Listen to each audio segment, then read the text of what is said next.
नमस्कार, मैं हूं मुकेश कोरी। आज हम चर्चा करेंगे कोरोना की दूसरी लहर की। कोरोना की जो सेकेंड स्टेज की लहर जो हमारे देश में प्रवेश की है और इसने सरकार के बड़े बड़े दावों को भी फेल कर दिया है।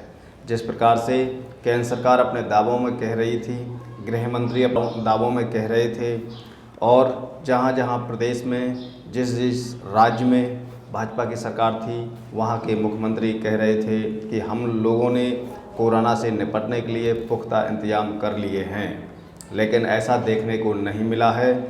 वही समय है, वही लोग हैं, बस बदला है तो बस वर्ष। पिछली बार 2020 था और अब की बार 2021 है।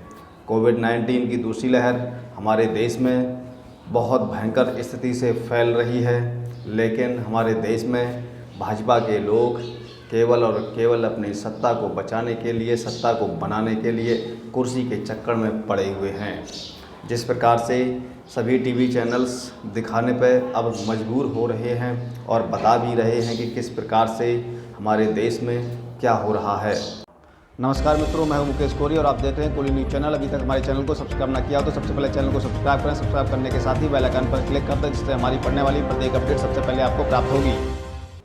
आज हम कुछ आंकड़ों के साथ आपको बताएंगे कि पिछले 24 घंटे के अंदर कोविड-19 हमारे देश पर कितना बुरा असर छोड़ चुका है और इस दौरान पार्टियों ने क्या बदलाव किए और भाजपा ने क्या बदलाव नहीं किए हैं, जो 130 करोड़ की आबादी को भरोसा दिलाते हैं, जो इस देश को निजीकरण से आत्मनिर्भर बनाने का मंत्र देते हैं। लेकिन जब आज पूरा देश कोरोना की दूसरी लहर से की चपेट में है और वही लोग आज सरकार बनाने के लिए रैली दर रैलियाँ कर रहे हैं, तो हम सबसे पहले जो इंडिया फाइट्स कोरोना है इसका अपडेट यहाँ दिया गया है और इस अपडेट में इन्होंने यहाँ बताया है इंडिया ट्रैकर करके कोविड-19 India tracker as on 19 April 2021 8 AM।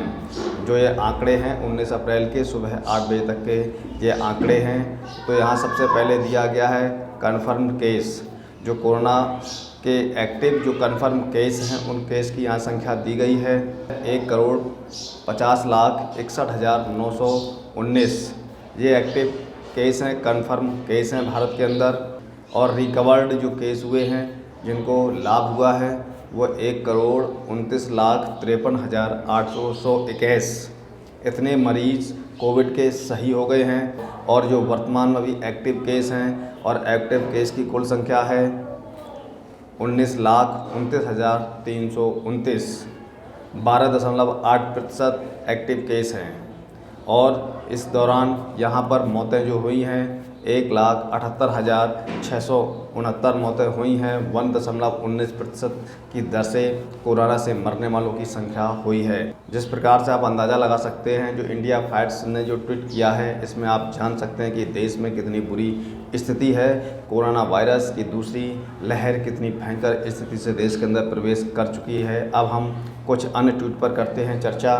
तो सबसे पहले हम आपको बताते हैं जो ABP न्यूज़ ने राहुल गांधी के ट्वीट को दिखाया था। इन्होंने लिखा था कि बढ़ते कोरोना संकट में वैक्सीन की कमी एक अति गंभीर समस्या है, उत्सव नहीं है। जिस प्रकार से भाजपा के लोग इसको लेकर उत्सव मना रहे थे, इन्होंने कहा था वैक्सीन को लेकर जो कमी है देश में बहुत बड़ी समस्या है, लेकिन इस पर उत्सव मनाने का ऐसा कोई बात नहीं है। अपने देशवासियों को खतरे में डालकर वैक्सीन एक्सपोर्ट क्या सही है? केंद्र सरकार सभी राज्यों को बिना पक्षपात के मदद करे।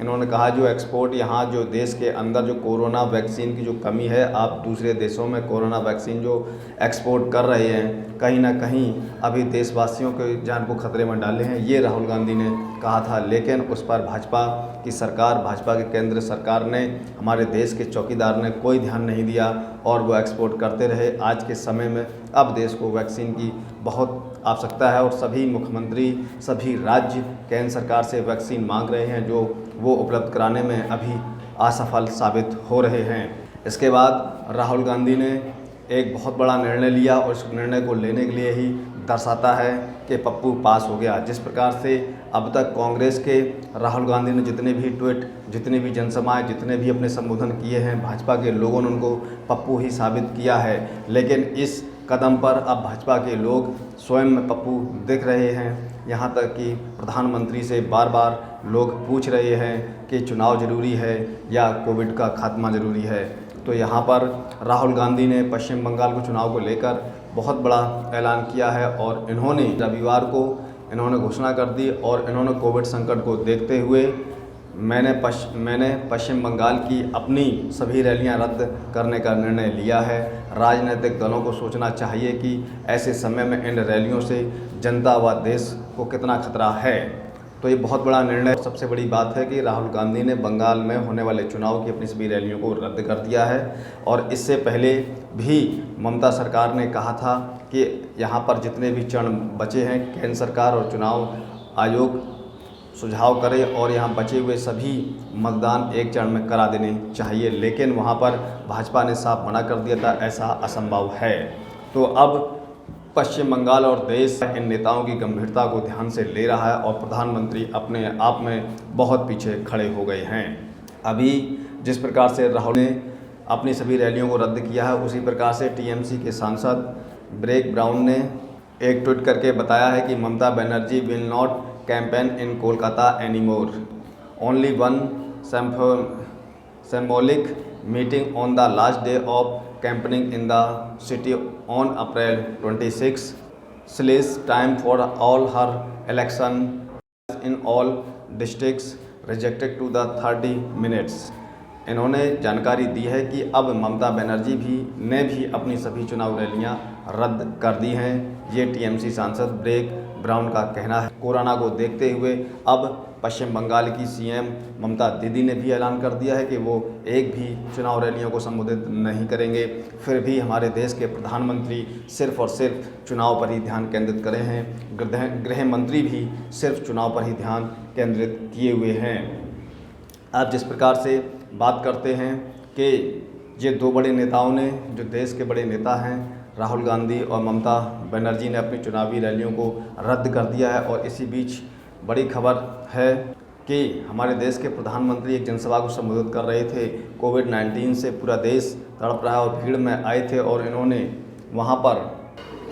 वहाँ पर कहा था कि आज मेरी सभा में इतनी भीड़ दिखाई दे रही है, जहाँ तक मेरी नज़र जा रही है चारों तरफ लोग ही लोग दिखाई दे रहे हैं। प्रधानमंत्री जी, मैं आपसे पूछना चाहता हूं कि आपने सबसे पहले ये क्यों नहीं कहा कि अपनी आपसी दूरी को बढ़ा के रखें? आप इतने अंधे कैसे हो गए हैं कि चुनाव जीतने के चक्कर में आप लोगों की ज़िंदगियों से खेल रहे हैं? आपने भीड़ को देखकर आप खुशी मना रहे हैं। हम आपको ये वीडियो भी सुनाते हैं, आप इस वीडियो को भी सुनिए किस प्रकार से प्रधानमंत्री भीड़ को देखकर इस कोविड-19 की महामारी में अपनी खुशी जता रहे हैं। पहले जब आया तब तो मेरे लिए वोट मांगता था, फिर भी 1/4 लोग भी नहीं थे सभा में। आज चारों तरफ मैंने ऐसी सभा पहली बार देखी है जी, पहली बार देखी है। अब बताइए मेरी शिकायत मीठी है कि कड़वी है? आज आपने ऐसा दम दिखा दिया है, ऐसी ताकत दिखा दी है।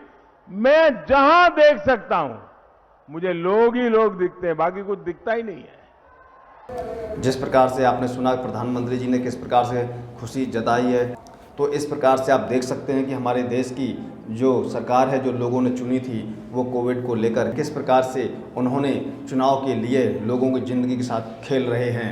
आपको हमारी खबर कैसी लगी, इस पर आप अपनी राय जरूर दें और सरकार तक अपना संदेश भेजने के लिए कमेंट जरूर करें और कमेंट करने के साथ साथ इस खबर को शेयर भी करें, जिससे ये जानकारी अधिक से अधिक लोगों तक जा सके। जय भारत।